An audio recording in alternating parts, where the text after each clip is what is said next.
सहयोग करेंगे।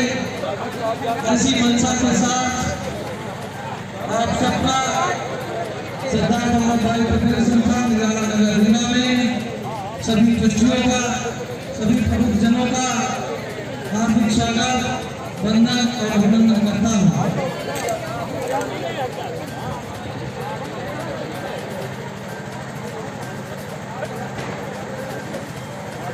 आप सबसे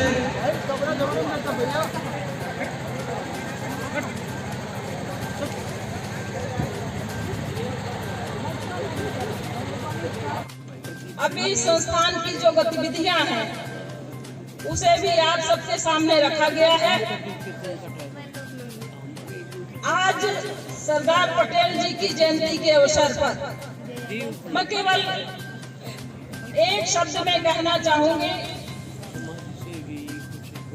सरदार पटेल जी भी समाज की एक धरोहर थे और वो चाहते थे कि इस देश में ये जो गरीब समाज है, दबा कुचला समाज है, खास तौर से जिन्हें आज हम किसान की भाषा में बोलते हैं, ये सारे लोग उन्नति करें, हमारा देश एक अखंड भारत देश बने, सबको शिक्षा मिले, स्वास्थ्य की सुविधा हो, तमाम सारी चीजों की परिकल्पना उन्होंने की थी। मैं आपसे केवल ये कहना चाहूंगी कि ये सारी चीजें सरदार पटेल जी, उनके हाथ में गृह मंत्री का पद था, अगर उनके हाथ में पद नहीं होता तो क्या ये तमाम सारी जो देसी रियासतें तोड़ करके एक अखंड भारत की कल्पना की, उन्होंने एक अखंड भारत बनाया, तो क्या ये संभव था? आज प्रजातंत्र के अवसर पर मैं आपको कहना चाहूंगी कि तमाम सारे जो हमारे लोग हैं, अभी हमारे साथी दीपक सिंह जी बहुत अच्छी बातें कह रहे थे। देखिए, हम सामाजिक संगठन तो चला रहे हैं, समाज के माध्यम से हमारा भी यही उद्देश्य है, आपका भी यही उद्देश्य है कि हमारे समाज के बच्चे जिनको अच्छी सुविधा मिले वो अच्छी पढ़ाई करें, अच्छे जगहों पर जाएं, सबका नाम रोशन करें, ये सबकी इच्छा है। लेकिन इसके पीछे हम इसमें कामयाब कब होंगे? जिसकी जो सामर्थ्य है वो तो कर ही रहे हैं, लेकिन हम इसमें कामयाब कब होंगे? जब प्रजातांत्रिक व्यवस्था में उस जगह पर भी हमारे लोगों का ध्यान होगा। अगर हम उस जगह पर नहीं पहुंचेंगे, इतनी बड़ी संख्या लेकर के प्रजातंत्र के जमाने में यदि हम उस जगह पर नहीं पहुंचेंगे जहां से ये सब चीजें दी जाती है, तो फिर हम अपने समाज को बहुत ऊंचाई पर कैसे ले जा सकते हैं? हमारा आपसे निवेदन है कि अब हमें सारे दल के लोगों को अपने दल में भी इस बात को रखनी चाहिए कि हमारी जितनी संख्या है, यदि हम आपको उस संख्या में वोट करते हैं तो हमारी जितनी संख्या है उतने भागीदारी हमको मिलनी चाहिए। और इस तरह से हमें अपने संख्या बल का अंदाजा उनको बताना चाहिए। और दूसरी चीज रही बात, अभी हमारे साथियों ने कहा सामाजिक, अब राजनीतिक लोग अलग हैं और सामाजिक लोग अलग हैं।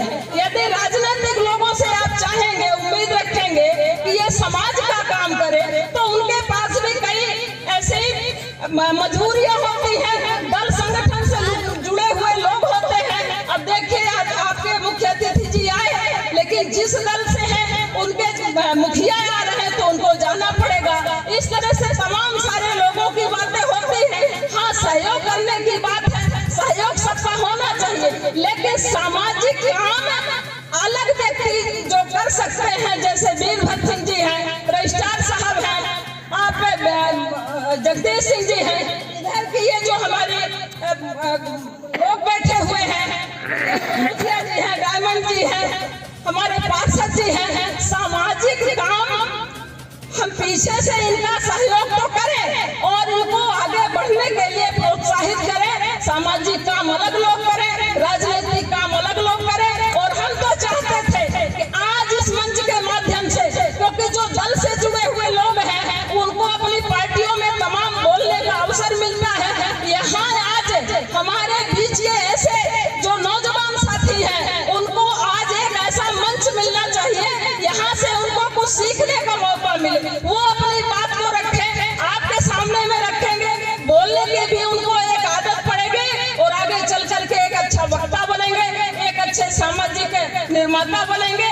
ऐसे जो हमारे आयोजन होते हैं, इन आयोजनों में हमारे ऐसे नौजवान साथियों को ज्यादा से ज्यादा अवसर देना चाहिए और हम सब लोगों को बैठ करके उनको सुनना चाहिए। बाकी जो रही संस्थान की बात, हमारे मामा जी हैं प्रोफेसर MP पटेल जी, ये समय समय पर जाते हैं। जितना सहयोग हम लोगों से जो बन पड़ता है हम लोग करते हैं, आगे भी करते रहेंगे। इसमें घोषणा करें या ना करें, लेकिन ये जाकर के ले ही आते हैं, वो ले ही आएंगे।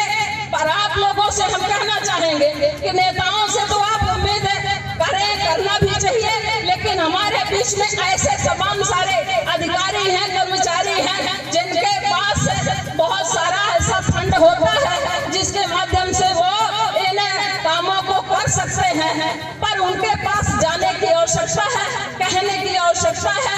और मैं आप सबका ज्यादा समय नहीं लेते हुए मैं सरदार पटेल जी की जयंती के अवसर से केवल इतना ही कहना चाहूंगी कि उन्होंने जो अपना अधूरा काम छोड़ा है, उस काम को हमें अब करने की आवश्यकता है। और मैंने पहले ही कहा कि प्रजातंत्र के माध्यम से कोई बहुत बड़ी बात नहीं है, कोई असंभव काम नहीं है। हमें तो एक सूत्र में अपने लोगों को जोड़ने की आवश्यकता है। आज तमाम सारे आंदोलन चल रहे हैं, तमाम सारे लोग परेशान हैं, हर तरह से परेशान हैं। अब ये कोई राजनीतिक राजतंत्र नहीं है कि एक ही परिपाटी लगातार चली आए, एक बार सरकार बने, 2 बार बने, 3 बार बने। ये प्रजातंत्र है, बदलाव होना चाहिए। आप इस बार आने वाले समय में बदलाव करेंगे, इसी आशा और विश्वास के साथ मैं अपनी बात को समाप्त करती हूँ। जय भीम, जय भारत, जय सरदार। अमर रहे सरदार पटेल, अमर रहे सरदार पटेल, अमर रहे।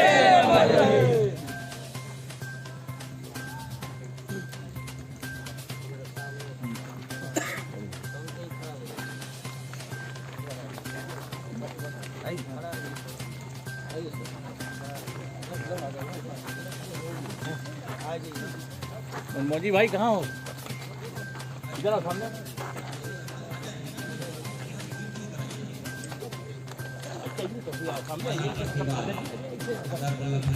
ऐसे जी बढ़िया दादा जी सामने जी, ऐसे ही फोटो के लिए, फोटो के सामने वैसे ले लेंगे तो आ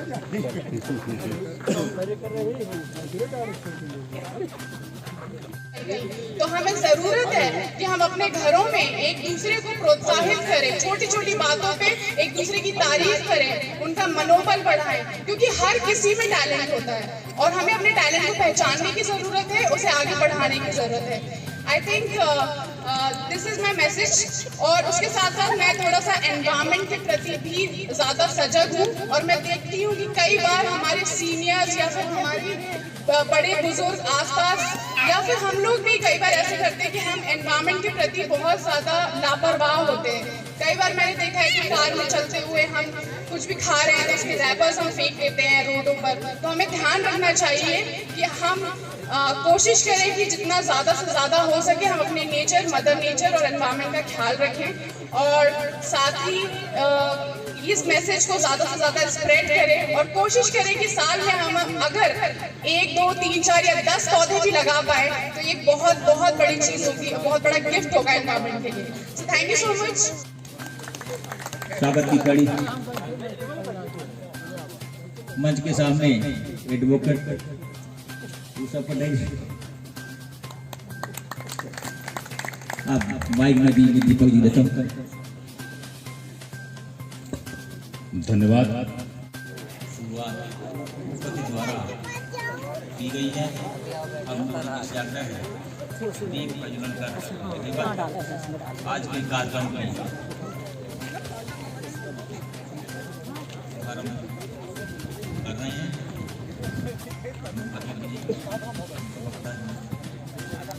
दीप प्रज्वलन कर आज के कार्यक्रम प्रारंभ कर रहे हैं। साथ में तो सब बोल रहे हैं कि घोले घोल इतना आप लोगों का, तो मुझे लगता है सब संतृप्त हो गए हैं, अब कुछ जानने की गुंजाइश है नहीं, तो अब हमें भी ज्यादा बोलने की जरूरत नहीं है, सब संतृप्त घोल है। सरदार वल्लभ भाई पटेल के संबंध में आज सब लोग हम लोग इकट्ठा होते हैं। अभी बहुत सारी चीजें थी कि यहाँ कुछ आपको घोषणा करना है, बहुत सारी चीजें बिना घोषणा के भी हो सकती हैं। और रहा सवाल मेरा सवाल, तो जब से मैं यहाँ आया हूँ तो आपको भी मालूम है लेता ही रहा हूँ, दिया तो कभी कुछ भी नहीं, और आदत में स्वभाव में नहीं आया। समाज ने बोला खूब लीजिए तो मैं ले रहा हूँ आप लोगों से, और इतना आज ले रहा हूँ, आशीर्वाद इतना मिल रहा है मेरे को कि लेते लेते मैं पहले चेयरमैन भी बन गया, फिर विधायक भी बन गया, फिर अभी आयोग में भी बन गया, और अभी फिर से मौका मिल गया तो फिर से आशीर्वाद लेकर के चला जा रहा हूँ, फिर कुछ मिलेगा। तो आप लोगों ने इतना दिया है, और ये मुझे लगता है कि सब आप लोगों के आशीर्वाद के बदौलत हुआ है, और इसी कारण से इतनी दूर तक पहुंचे। हम जितना हमसे बनता है वो हम करने का प्रयास करते हैं, पर बहुत सारे अभी हमारे एक साथी बता रहे थे तो कि हमें कुछ करना है, तो मैं बहुत ऐसी हैसियत का व्यक्ति हूँ नहीं, कुछ दे सकने की स्थिति में ऐसा हूँ नहीं। मैं इतना जरूर हूँ कि थोड़ा सा काम कर रहा हूँ, ज्यादा तो मैं कर नहीं पाता हूँ, पर समाज का एक व्यक्ति हमारे यहाँ बिहार तरफ से लोग पढ़ लिख करके IAS में बहुत बने, तो उधर हम सोचते हैं कि ध्यान देने की जरूरत है, वो सब करना हम लोगों को चाहिए। और उसके लिए बड़ा, वो जब यहाँ पढ़ाई कर रहे थे दिल्ली में, तो मैं तो उनका एक स्मरण दिल्ली में सुन रहा था, तो उन्होंने बोला जब मैं पढ़ाई कर रहा था उस बीच मेरे माता का भी देहांत हुआ, मेरे पिता का भी देहांत हुआ, पर मैं ना तो बात कर पाया, ना उनसे मिल पाया, ना वापस घर गया। मैंने उनसे, लोगों ने पूछा कि आपने इतना कठोर निर्णय क्यों लिया? बोले मैंने निर्णय नहीं लिया, ये मेरे पिताजी माताजी ने ही निर्णय लिया था कि तुम्हें वहाँ तैयारी करना है, कंसंट्रेट होकर पढ़ना, मेरी चिंता नहीं करना है, मेरा लक्ष्य है कि मेरा बेटा कलेक्टर बन जाए, इसलिए मेरा लक्ष्य पूरा कर लेना। तो उनके कारण मुझे रहना पड़ा। और फिर उसी वृत्तांत में उन्होंने ये भी बताया कि भगवान राम जी को भी वनवास हुआ था, वो वनवास हुआ था तो दशरथ की भी इच्छा नहीं थी जंगल जाए, पर भेजना पड़ा। लड़के की भी इच्छा नहीं था कि किला छोड़े, पर जाना पड़ा, और बिना साधन सुविधा के वनवास मतलब वन में रहने वाले लोगों की तरह वास करना, न घर न द्वार न घास फूस पेड़ के नीचे रहना। तो ऐसा उनने भी किया 14 साल तक, उनकी भी इच्छा नहीं थी। और इस बीच पिता बीमार हुए, दशरथ जी बीमार हुए, खत्म हुए, बेटा नहीं आ पाया, और भाई गया बुलाने तो नहीं आ पाए।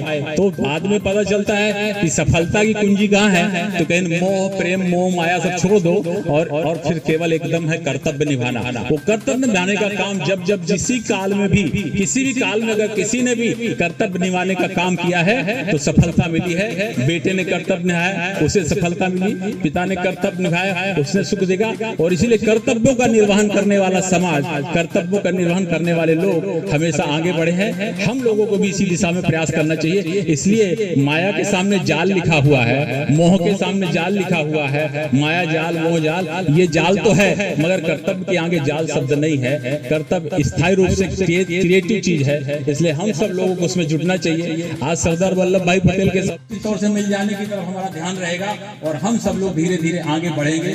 कहीं भी रहेंगे, किसी भी संगठन में रहेंगे, किसी भी दल में काम रहेंगे, पॉजिटिव सोचेंगे और पॉजिटिव सोच करके काम करेंगे तो मुझे लगता है सफलता मिलेगी।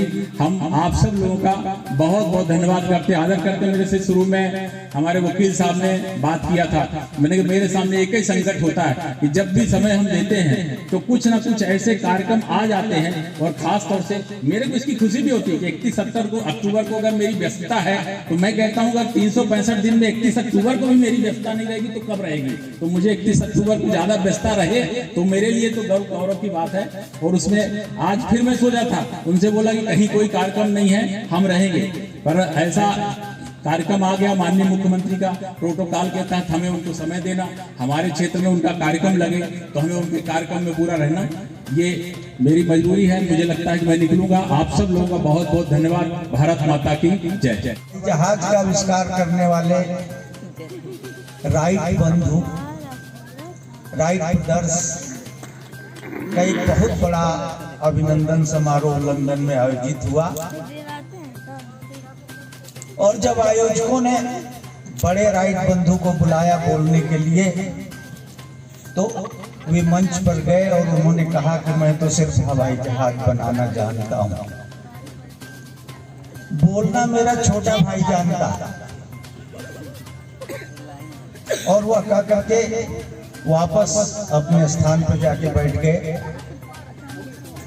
जब छोटे भाई को बुलाया गया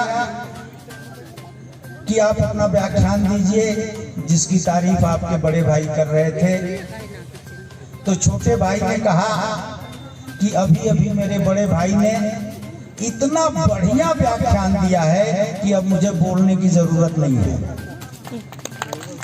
तो जो हमारे मुख्य अतिथि ने और लोगों ने यहाँ व्याख्यान दिए हैं वो इतना बढ़िया दिए हैं कि मुझे बहुत बोलने की जरूरत नहीं है। फिर भी आज सुबह से मैं शुरू करता हूँ। आज सुबह जो इस नगर में अखबार बटा कि मेरे पास 3-4 फोन आए। भास्कर देखा मैंने तो उसमें खबर छपी है आज सरदार पटेल की जयंती मनाई जाएगी और मुख्य वक्ता होंगे दिनेश कुशवाहा। लोगों ने बधाई दी, लेकिन लगभग हर बधाई में कुछ व्यंग का टोन था। उसमें मेरे एक प्रोफेसर ने कहा कि बधाई हो सर, आप वहां जा रहे हैं, आज तो आपका व्याख्यान है। तो मुझसे रहा नहीं गया, मैंने कहा सुनो भाई, आप लोगों के साथ तो मैं साल भर रीवा में जाता हूं और मुख्य वक्ता मुख्य अतिथि रहता हूं। इसके प्रमाण इस नगर के अखबार हैं जो मेरी फोटो और मेरा व्याख्यान छापते हैं। आज जब मैं अपने लोगों के बीच जा रहा हूं तो इतनी तकलीफ क्यों हो रही है? अरे भाई, हमारे लोग भी रीवा में 2-4-10 हैं, उनके बीच भी मुझे कभी कभी जाना चाहिए, क्योंकि इस देश में सिर्फ एक ही चीज नहीं छुपाई जा सकती जिसको जाति कहते हैं। तो कह सर आप बुरा मान गए, मेरे कहने का मतलब नहीं था। हमने कहा ये करत मोर उम्र बीत गई जब से चढ़ी जवानी। आपके कहने का मतलब क्या था मैं खूब समझता हूँ। उन्होंने कहा सर तब ये बताइए कि ये पटेल किसका यूज किया। साथियों, जहां देखेंगे सरदार नजर आएंगे, बस देखने की जरूरत है, समझने की जरूरत है। सरदार असरदार है, बस हमको समझने की जरूरत है। साथियों, आज एक और परिस्थिति बन गई है। हम जातिवाद और सांप्रदायिकता के जब जहर में घुले हुए होते हैं, कोई यादव खोजता है, कोई कुर्मी खोजता है, कोई कुछ खोजता है, कोई कुछ खोजता है। उस दौर में हम कहते हैं कि सरदार पटेल खंड खंड भारत को एक करने वाला हमारा नेता है। मजाक नहीं लगता कि हम मजाक कर रहे हैं? बगल में हम जाति खोज रहे हैं, बगल में हम उपजाति खोज रहे हैं, बगल में कुछ और खोज रहे हैं, शिक्षा में कैटेगराइजेशन कर दिए हैं, हर चीज में अन्याय और अत्याचार हो रहा है, और उस बीच हम कहते हैं कि नहीं हमारे सरदार आदर्श है। साथियों, एक बात इसमें और आ जाता है, हर कोई समता लाना चाहता है, लेकिन समाज में भी समता है। आखिर क्यों है? जब कोई समता ही लाना चाहता है तो विषमता क्यों है? इसका मतलब या तो हम मूर्ख हैं या तो धूर्त। साथियों, हम मूर्ख हो ही नहीं सकते, हम धूर्त। हम उस लगन से उनके विचारों को फॉलो नहीं करते कि हमको कौन सा विचार उन्होंने दिया है, राष्ट्रवाद की संकल्पना उनकी क्या थी, हम भूल जाते हैं। राष्ट्रवाद मंचों का एक खिलौना हो गया है जिसमें लच्छेदार भाषण दिया जाएगा और उसके बाद जेब में रख के भूल जाएगा। साथियों, हमको हर तरफ चीजों को समझने की जरूरत है। हम तो किसान